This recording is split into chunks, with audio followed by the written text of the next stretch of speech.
안녕하십니까. 동네 내과의사 김상목 원장의 뇌짱으로 섭시다 심보란 강의 제 153강을 시작하겠습니다. 역시 같은 타이틀이에요. 영재 교육 중에서 양육 쇼크라는 책에 대해서 우리가 이야기를 하고 있는데, 계속 이어서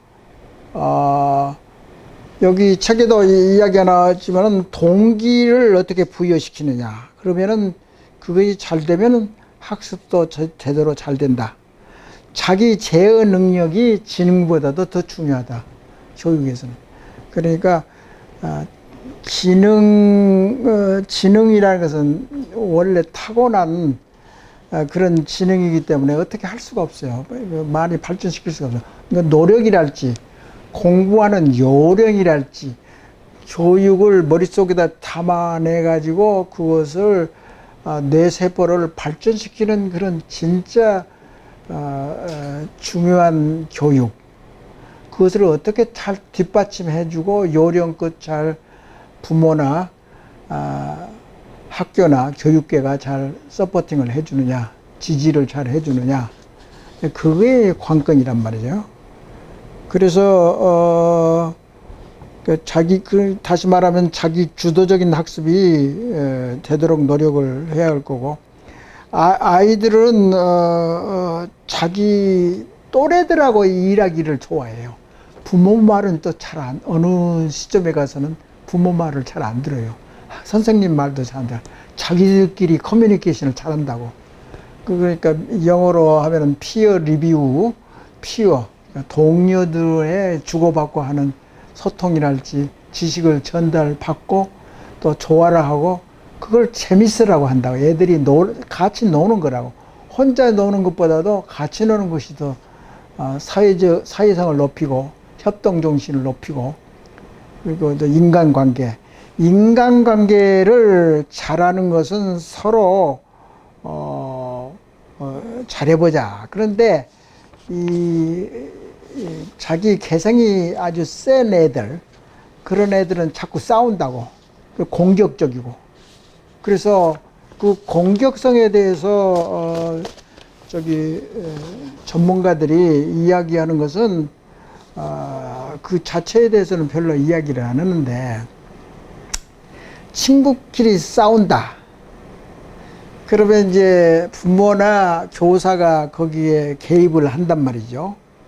그래서 어떤 게 교육학적으로 아주 중요하냐면은, 너는 이렇게 했기 때문에 그 동료 친구한테 그것이 좀 잘 못해준 거다. 동시에 너는 이쪽 편에 대해서 무엇이 잘하고 못하고 그런 것을 확실하게 짚어준단 말이에요. 구체적으로 이야기를 해줘야지 애들이 안다고. 왜 그러냐면 판단 능력이 좀 약하기 때문에 그런 가르침으로 해서 가이드로 삼아가지고 그렇게 생각하는 그 자체가 교육이라고.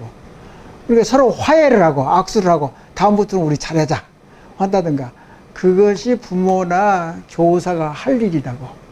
그렇지 않고서는 맨날 싸워봤자 얻은 것이 없고 피만 터지고 자꾸 상대방을 공격하고 그러면은 결국은 교육 효과 전혀 없는 거라고. 화해하는 것. 그리고 엄마하고 아빠하고 싸우는 거, 집안 싸움이 아니고 엄마가 아빠하고 싸우는 것을 안 좋아하거든, 애들이. 당연하지. 그런데 항상 애들이 엄마가 잘못했는지 아빠가 잘못했는지 알 길이 없지 않아요. 그 싸움 자체가 안 좋게 생각한다고. 속이 상하잖아요, 애들도. 그런데 마지막 가서 엄마 아빠가 서로 화해를 했다. 좋다. 다음부터는 노력하고 그런 일이 없도록 하겠다. 그게 교육 효과가 있어요. 그러면 자기도 나중에 부모가 되고 성인이 됐을 때 그렇게 한다고. 왜 그냥 부모가 바로 거울이다고. 부모가 가르쳐 준 대로 애들을 따른다고. 왜 그러냐면은 판단력이 부족하기 때문에 할 수 없다고. 그렇기 때문에 이 교사의 역할이란 것이 부모의 역할은 그렇게 중요하다고. 부모가 싸우고 화해하는 모습을 보여줘야지 그게 진짜 교육이고. 나 이제 말이라도 부모 중에 하나가 예를 들어 엄마 나 아빠 이제 화해했다 이렇게 이야기해주면 애들이 기분이 좋아하고 자부심을 느끼고 가정에 대한 소중함 그리고 자긍심 그러지 펄펄 나른다고.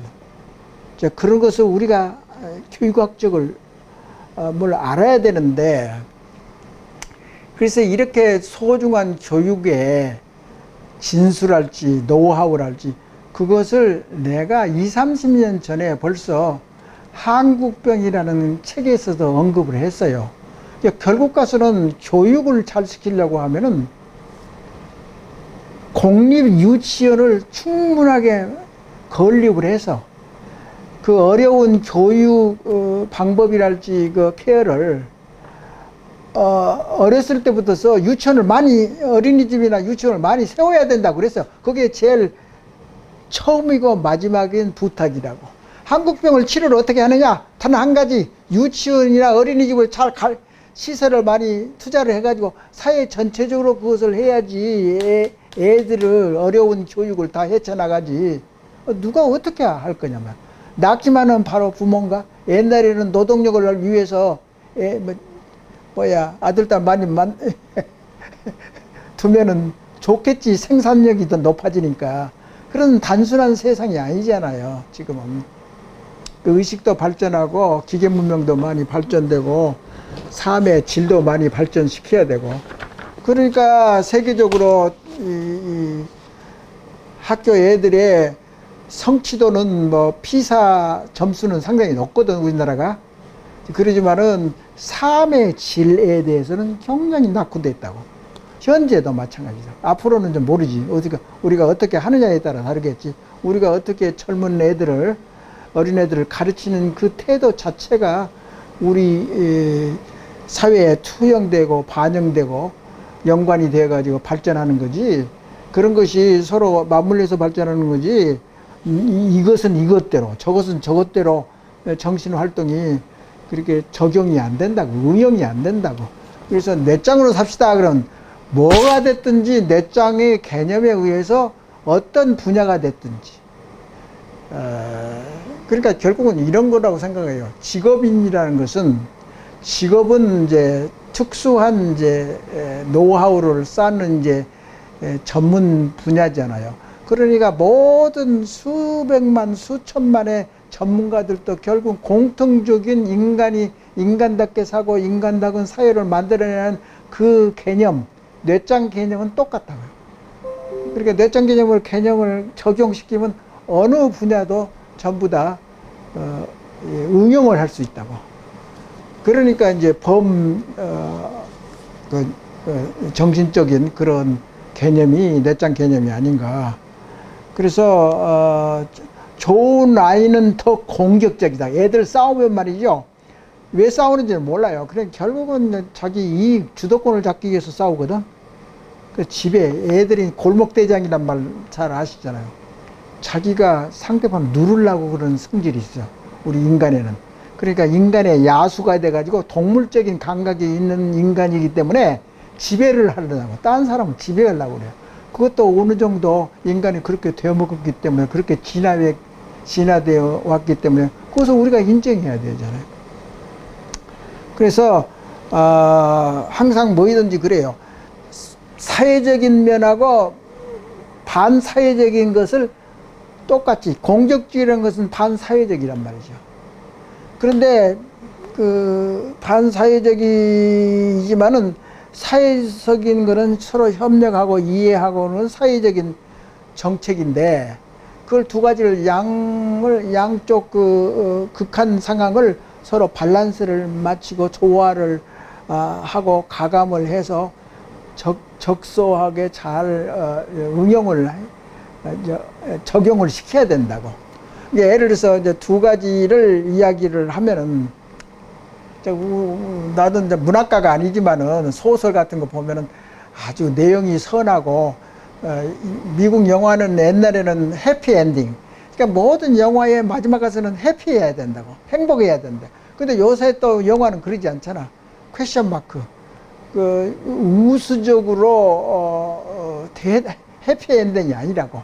또 오히려 악마적인 그런 소굴로 떨어지는 그런 걸로 해서 영화나 소설이 끝나는 경우도 많이 있다고.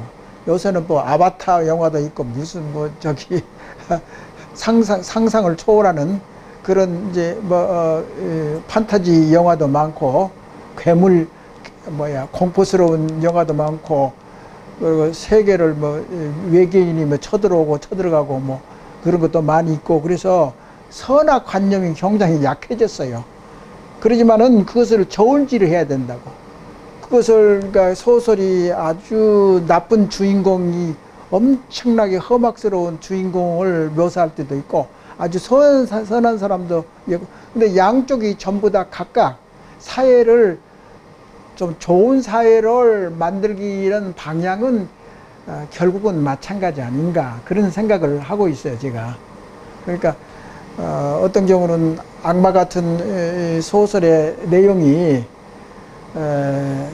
끝나고 그러면은 험악하고 그럴 수가 있느냐. 그러는데 그것도 그 선악을 판가름하는데 도움을 주지 않느냐.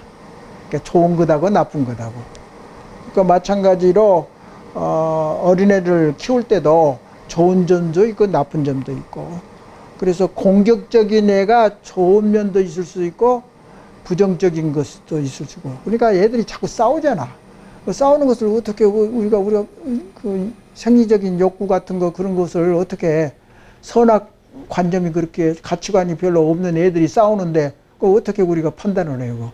자기들 그 기준에 의해서 판단을 해야 되는데, 그걸 우리 성인들이, 교사들이, 부모가 그것을 가르쳐 줘야 된다고. 가르쳐줘야 된다. 가르치려면 제대로 알아야지. 그 제대로 가르쳐 주지. 그건 너무나 당연한 것들이 아니에요. 그래서 그리고 또 여기 책에서도 언어라는 것을 굉장히 중요시 생각을 하고 있어요. 언어는 비디오를 보면서 단어를 외우고 그러면 별로 효과가 없대요. 애들이 단어를 외우는 거, 그게 엄청나게 능력이 있대요. 왜 그러냐면 뇌 세포가 그렇게 되어 먹었다니까. 뇌 세포 능력이 그렇게 폭발적으로, 우리가 상상을 초월하는 능력이 있는 애들이 뇌 세포라고. 여기서 간단히 그 내용을 조금 표로 이제 제가 말씀을 드리면은, 여기 포커스를 좀 맞춰서 이 그래프를 보면 알 수 있는데, 이제 이쪽에 이렇게 여기서 세상에 태어나지고 생후에 여기서부터 여기까지 1년이라고. 1년 동안은 이렇게 시간이 간단 말이죠.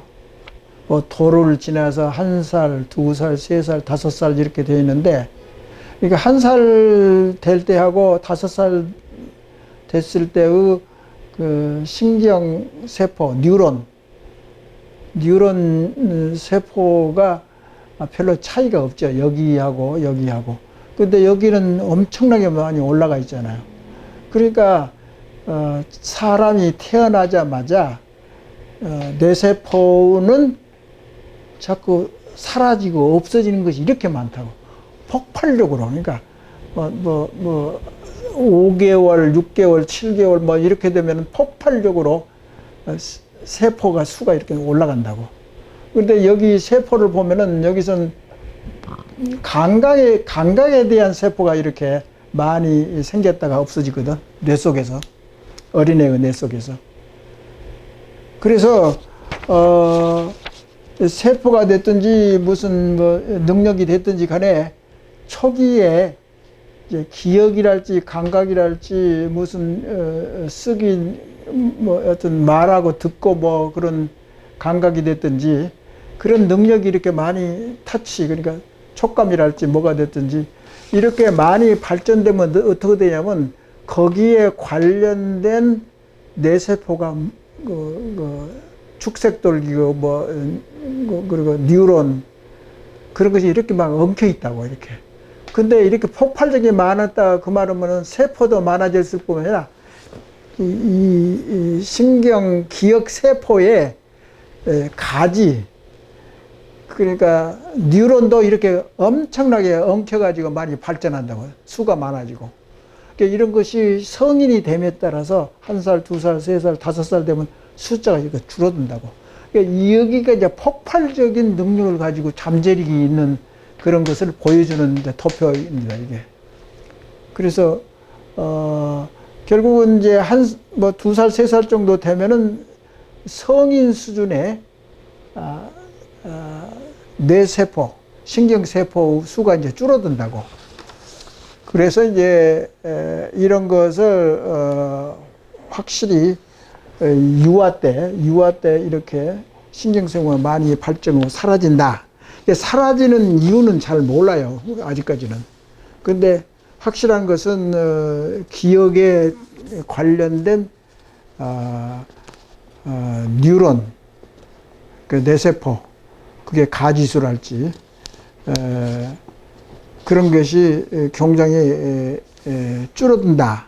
이제 그것을 보면 알 수 있을 거와 마찬가지로 단어를 많이 안다. 그러면 여기에서 이제 그 시기에 말을 하면 전부 엄청나게 예민하게 아빠, 그러면 아빠가 한두 번은 알아듣고 인지를 하면은 잊어버리지 않아요. 뇌세포가 그렇게 왕성하게 활동한다고, 애들이. 그래서, 말보다도, 말을 많이 하고 단어를 많이 외우고 그런 능력이 있기는 있는데, 제일 중요한 것은 그 말을 소통할 때의 부모의 반응.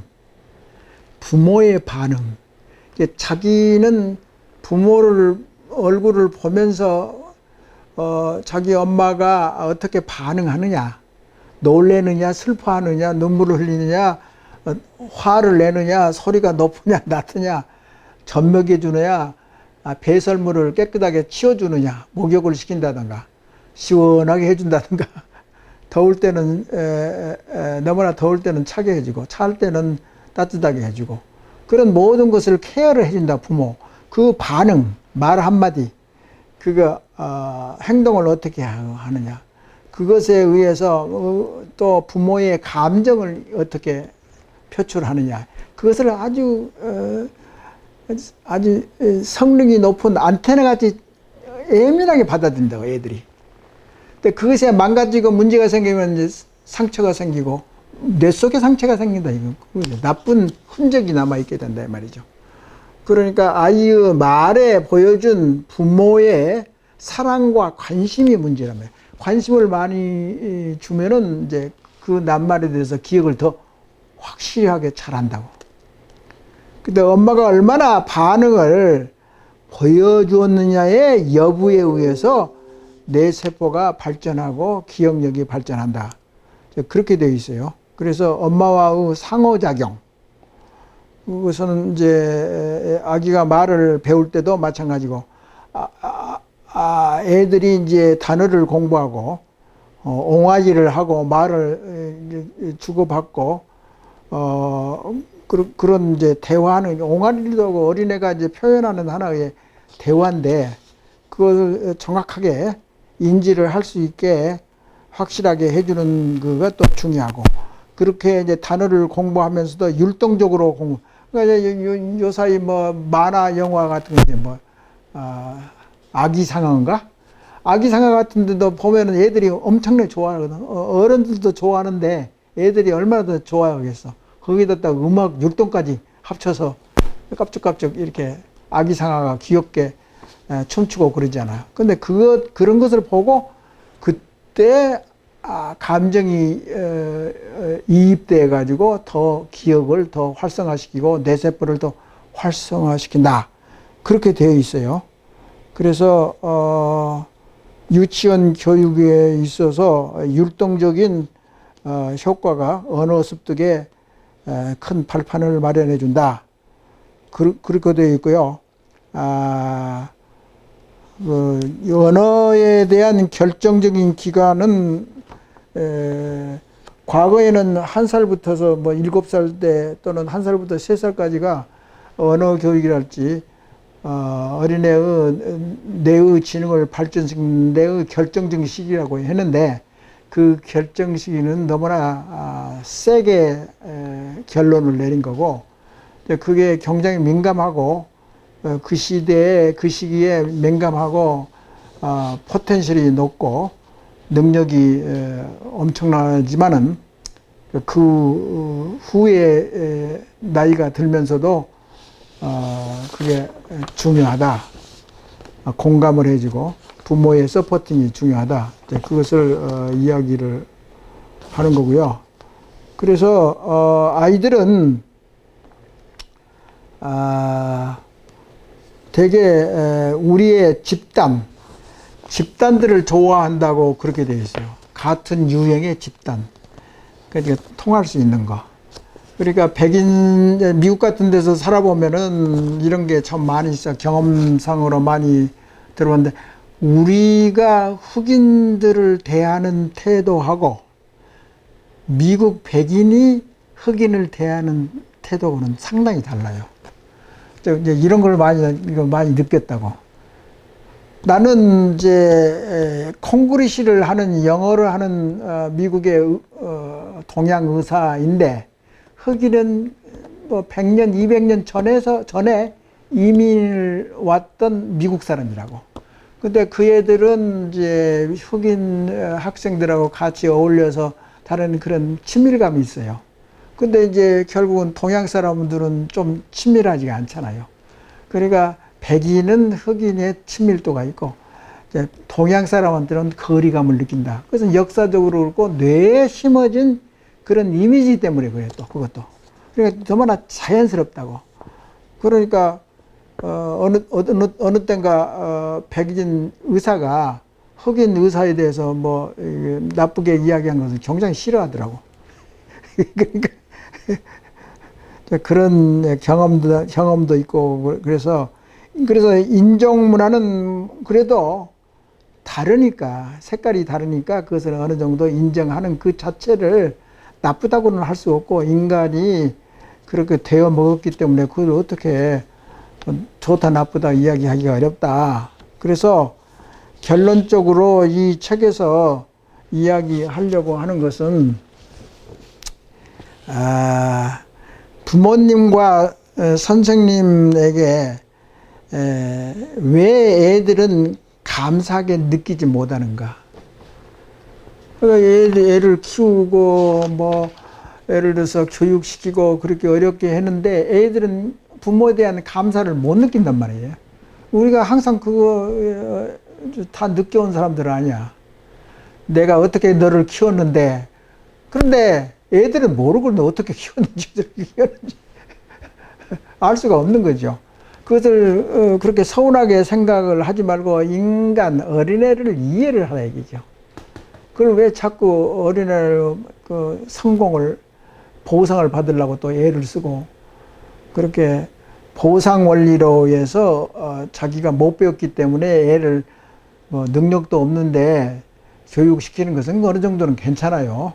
어느 정도는 괜찮아요. 너무나 윽박지르고 그것이 성적이 전부라고 생각해서 교육만 명문대만 생각해가지고 그렇게 해서 그렇게 하니까 부모가 속이 상하고 뭐 그런 것을 애들이 느껴가지고 공부 못해가지고 성적이 나쁘다고 자살한 애들이 상당히 많을 거예요. 우리나라에. 그 어린애들이 공부를 못해가지고 한 것을 어떻게 자기가 잘못했는지 어떤지 어떻게 알아요. 그걸 판단하는 능력이 없어요. 어린애들은.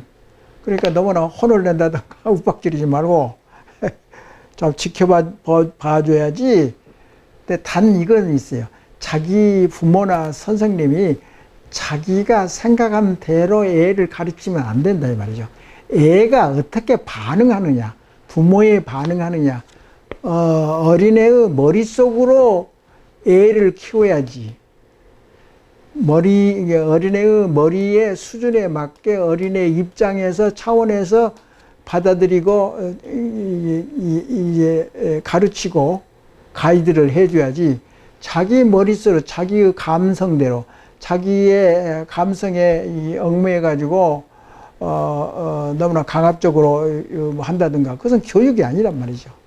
그러니까 영어로 하면은 educated, 그러니까 교육을 받은 사람이 그대로 똑같이 하려면 안 된다 이 말이야. 어린애가 자기 어린애 머리의 수준에 맞게 어린애 머리에서 educating, 교육을 하는 것을 도와주고 서포팅 해주는 것이 부모와 교사들의 역할이 아닌가. 그래서 그것에 크게 차이가 있습니다. 그것을 잘 인지를 못하는 사람이 굉장히 많아요. 그래서 아이들의 눈에는 이제 결국은 그런 것이기 때문에 부모들은 예를 들어 긍정심리학이라는 것이 많이 발전된 거죠. 긍정심리라는 것은 그 부정적으로만 자꾸 생각하지 말고 긍정적으로 애들을 대하는 거. 스스로 이게 너무나 자꾸 부정적으로 생각하면 그 부정적인 그것에 의해서 부모나 교사가 지친다고, 좌절한다고, 효과가 없으니까. 그때 애의 머리 수준으로 머리가 원하는 쪽으로 서포팅만 해줘도 저절로 애들은 스스로 자기가 발전시키는 능력이 있기 때문에 그렇게 부모가 그렇게 걱정할 필요 없단 말이죠. 자기 부모 역할만 잘하면 되는데 그 부모 역할은 안 하고 어린이한테 자꾸 윽박지르고 강압적으로 할 수가 없는 거란 말이죠. 왜 그러냐면 내가 그렇게 되어 있기 때문에. 그래서 어떠한 이익도 아무리 이제 아이들이 감사하는 마음을 왜 표현 안 해주냐. 그 어떠한 이익을 받지 못하면은 그렇게 감사를 느끼지를 못한다고 애들은. 이제 그런 것을 이해해서 자율적이고 독립을 강하게 요구를 한다. 애들은 감사하는 마음이 없는 것을 이해를 해야 된다. 그 아이들에 관한 두 가지가 이제 문제인데, 이제 수면을 충분하게 해서 애들이 어른과 다르다. 그런 것을 알고 칭찬도 말하자면 어른들끼리 칭찬해주면 좋아요. 아마 내 생각에는 어른끼리 이제 칭찬한 것은 이미 그 사람들은 인생을 거의 살아왔기 때문에 자아 자부심이나 자기 인생관이 다 정립이 된 성인이기 때문에 거기에 대한 부작용은 없어요. 어린애는 칭찬을 함부로 해버리면은 자가 발전이 없어진다고, 힘이. 근데 성인은 그게 아니잖아요. 그런 건 시대가 다 벌써 어린 시대가 다 지났기 때문에 칭찬이면 그 자체로서 좋아한다고. 성인한테는 칭찬은 좋은 거예요. 근데 어린애는 함부로 칭찬하면 망가뜨린다고. 그것을 잘 선별을 해야 된다고. 그리고 긍정적인 일을 많이 하면은 부정적인 요소가 없어진단 말도 확인할 수 없다고 되어 있어요. 그러니까 항상 긍정적으로 이야기해서 부정적인 오류가 떨어진다는 오류가 있는 게 아니라 각각 따로 놓을 수도 있기 때문에 함부로 평가를 하기가 어렵다. 그리고 결국은 내가 지금까지 강의를 한 것도 모든 뭐니 그래요. 지금 자녀 교육에 대해서 이야기를 하는데 결국은 자아 자부심을 발전시키려고 하는 목적으로 내가 이런 강의를 하고 있는 거예요.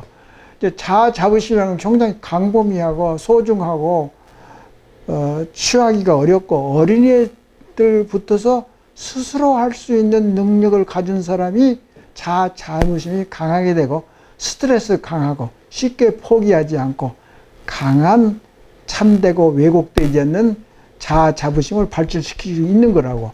그래서 도움이 될까 해서 항상 관련되는 건 아니야. 결국 같은 인간의 뇌는 내지 않아요. 그러니까 뭐 백인하고 흑인하고 동양 사람의 뇌리가 크게 다른 건 아니다고. 어떤 면에서는 다르지만은 거의 비슷비슷한 것이 이제 다 인류학적으로 다 판명된 사실이기 때문에 인간적이라는 건 인간성이랄지 인간 인권이랄지 국내에서 지배자들이 지배를 잘 못하면은 인권에 어긋나는 거예요. 그 외국 나라가 우리나라를 굉장히 무시해가지고 함부로 침입한다든가 자존심을 상하게 한다는 것은 참을 수 없는 일이잖아요. 우리가 그것을 자부심을 강하게 우리가 만들어야지 살아남을 수 있다. 생각해 보세요. 우리 지구본을 하고 생각하세요. 우리나라 사우스 코리아 남한이 얼마나 점가치가 아주 적은 나라잖아요. 근데 양쪽에 뭐 일본이나 소련이나 미국이나 중국 하면 비교를 해보세요. 얼마나 지정학적으로 지역적으로는 얼마나 왜소한 나라인데 그래도 이제 독립을 유지하고 할 말은 하고 그래야 되지 않습니까? 얼마나 위대한 대한민국 국민이 될 수가 있고 그리고 그렇기 때문에 그런 불리한 여건에 있기 때문에 정신문화나 경제문화가 월등하면 얼마든지 세계로 뻗쳐나갈 수 있거든. 과거에 네덜란드가 그랬다가 네덜란드가 얼마나 좁은 나라예요. 근데 세계 무역이랄지 세계 네덜란드가 세배를 지배했던 때가 있었잖아요. 아마 스페인의 주도권을 주고받고니 하다가 영국으로 이제 대영 제국으로 이제 넘어갔지만은 지금은 이제 미국이 이제 주도권을 잡고 있지만은 여튼 우리가 뭐든지 정신적으로도 성숙된 국민 의식을 국민성을 발전시켜야 되지 않느냐. 그래서 다음에는 흥미진진한 다음 강의는 좀 흥미가 진진한 이제 그런 강의인데 다음 강의는 이제 이 책 타이틀을 좀 바꿔가지고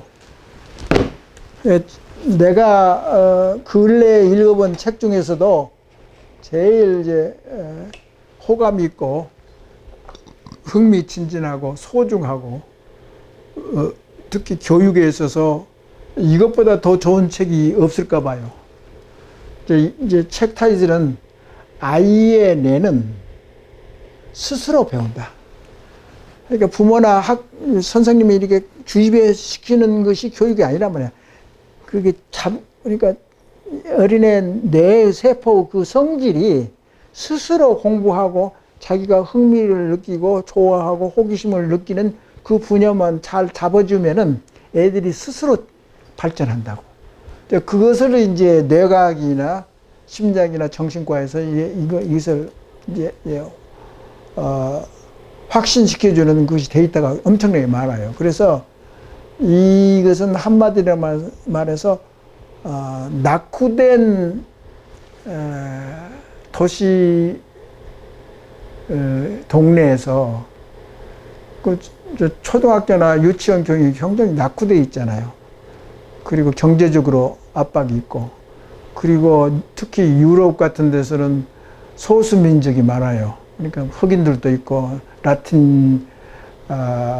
라틴계 또는 이슬람 출신의 이민족들이 굉장히 많아요. 옛날부터 그랬잖아요. 영국이 됐든지 불란서가 됐든지 이민족이 많다고. 근데 그걸 어울려서 산다고. 미국만 이제 이민족이 많은 것도 아니다고. 요새 아랍하고 전쟁이 많이 있어가지고 피난민이 얼마나 많아요. 피난민이 전부 다 독일하고 서구라파로 전부 다 이민을 갔는데 하도 많아가지고 몸살을 앓고 있는 거죠. 그런 사회에서 낙후된 사회에서 어떻게 교육적인 두각을 나타낼 수 있는 그런 실험을 한 사람이야, 직접 이 저자가. 그래서 다음 강의에는 여기에 대해서 이야기를 할까 봐요. 그 다음에는 이제 아까도 이야기했지만은 아, 앞서가는 아이들은 어떻게 배우는가. 네, 그렇게 이제 시리즈로 이렇게 해가지고 차차차차 교육 심리학이랄지 교육에 관한 방법이랄지 그런 것을 집대성하고 어떻게 추적해서 발전되어 왔는지 그것을 보여주는 그런 저작물이라고요. 그래서 다시 말하자면 내가 뭐 이 분야에 대해서 논문을 쓴다든가 그걸 전문으로 하는 사람은 아니에요. 단지 자아 자부심이 중요하기 때문에 뇌를 어떻게 잘 유용하게 잘 쓰느냐. 그런 것이 이제 사회적으로 도움이 되고 이런 사람들이 우리 지구상에서 제일 문제가 되는 잘 가르쳐야지 그 애들이 다음 세대를 이어서 지구상에 좋은 문화를 창출하지 않습니까? 근데 현재 사회에서 제일 문제가 되는 것은 지구상에서 첫째, 기후 변화를 적응을 못 해가지고 기후가 자꾸 나빠지고 이제 인류가 이제 지구상에서 종말이 온다 이게야. 거의 뭐 항상 해년마다 기후가 또 변화하잖아요. 얼마나 그 재앙적인 그런 뭐 50년, 100년 후에는 지구가 뭐 사막이 될지 뭐 홍수가 될지 바다로 다 뒤덮을지 알 수가 없는 거란 말이죠. 그거 하나를 해결할 수 있는 인재를 양성해야 된다고. 전 지구적으로. 두 번째는 빈부격차가 너무나 심해요. 그래가지고 서로 이제 빈부격차가 많이 있으니까 서로 싸운다고. 사회 문제, 국제적인 문제도 예를 들어서 우리 대한민국 주위를 보세요. 일본, 중국, 러시아, 미국 얼마나 쟁탈전이 벌어지고 있어요. 그런데다가 정말 뭐 돌연변이 같은 북한이 있어가지고 정말 저기 좀 슬픈 역사다고 그게. 그런 상황이 있어가지고 더 정신을 차려서 우리의 의식구조를 더 발전시키는데 사실 코로나 시대에 뭐 할 것이 그렇게 없다고 하는 생각해요. 책이나 읽고 저기 산책이나 하고 저 가족끼리 무슨 뭐 비디오를 본다든가 뭐 그 정도지 무슨 재미가 있어요 요새. 답답하죠 상당히. 그래서 이런 제목이나 이런 서브젝트에 대해서 좀 시간을 할애해서 서로 공부를 하고 탐구를 해야 되지 않느냐 그런 바람입니다. 그리고 다시 또 내가 또 강조하지만은 이런 좋은 문제거리를 우리 자손들한테 가르쳐주고 싶어 한다고 내가. 그런 욕심이 있으니까 돈을 들여서 예를 들어서 그리고 기를 쓰고 땀을 흘리면서 지금 강의를 하지 않습니까? 동네 내과 의사가. 그래서 사실은 되돌려 보면은 나는 이제 나이가 있기 때문에 IMF를 겪어본 사람이란 말이죠. 신세대들은 IMF를 모른다고. 뭐 IMF가 돈이 없어서 거의 망할 지경에 있었잖아 IMF가. 그래가지고 이제 금모기 운동 해가지고 어떻게 살아났는데 당시에 국제적으로 우리나라가 경제 흐름이랄지 경제에 대한 지식이 전혀 없었어요. 그러니까 우리 실력이 없었다 이 말. 내가 생각하는 대뇌가 생각하는 능력이 없었단 말이에요. 그 당시에 흐름을 몰랐다고. 통치다, 대통령, 재무부 장관, 한국은행 총재 아무도 몰랐어요. 그렇게 도가니에 쌀이 없었다 이 말이지. 그러니까 망한 거지. 그래서 당시의 국제 경기, 금융의 흐름을 너무나 몰랐고 또 인문학의 굉장히 인문학이 잘못해서 IMF가 왔다 그런 말이 있었죠. 그 당시에. 그 인문학이라는 거 경제, 철학, 그런 것 인문학 계통에 그 사람들이 잘못해가지고 IMF가 왔다니까. 자기들이 지식이 있으면 그것을 선도를 해야 할 거냐, 방어를 해야 하고 예방을 해야 되는데 그걸 전혀 몰란 거야. 그리고 전체 국민은 내가 기억을 미국에서 갔다 와가지고 이게 한국 전체를 보니까 땅 투기, 흥청망청 엄청나게 소비 문화가 휩쓸고 있더라고요. 그래서 깜짝 놀래가지고, 이야, 이렇게 소비를 이렇게 해도 이 나라가 굴러가는 거 보면 신기하게 생각한 적이 있어요. 그 몇 달 후에 IMF 망조 들어왔잖아요. 그 느낌이 있더라고. 그때 그 당시 보면은. 이제 그런 것이 있고, 그러니까, 지금 현재 내가 어렸을 때 이러한 넷장으로 개념을 일찍 내가 알았더라면은 우리 부모가 나를 위해서 육아혁명을 발휘해가지고 교육받지 못한 아쉬움이 있다고. 부모라고 너 나중에 하면서 끝난 것이 아니라 부모가 좋은 점도 있어요. 나를 다 케어해주고 내가 정신적으로 좀 완전한 사람이 되게 이렇게 어렸을 때 키워줬다는 것을 감사하게 느낀다고.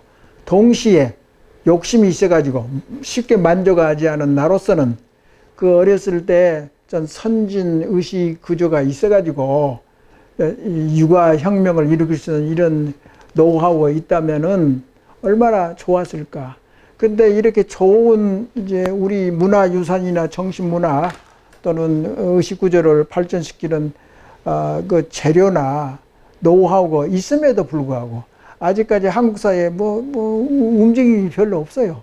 지식인들이 좀 그런 것에 대해서 관심이 있는 사람도 없는 것 같고 기존에 있는 땅과 권리 그것만 만족하고 그렇게 사는 것 같아요. 그래서 좀 답답한 마음이 있고 사실 개인적으로는 내가 특별히 여유가 있어서 이렇게 하는 것도 아니고 같이 모멘텀을 만들고 서로 고민해야 되지 않느냐 그런 마음으로 말재주도 없는데 열심히 하는 거 보세요. 좀 잘 이해를 해주시면 감사하겠습니다. 감사합니다. 예.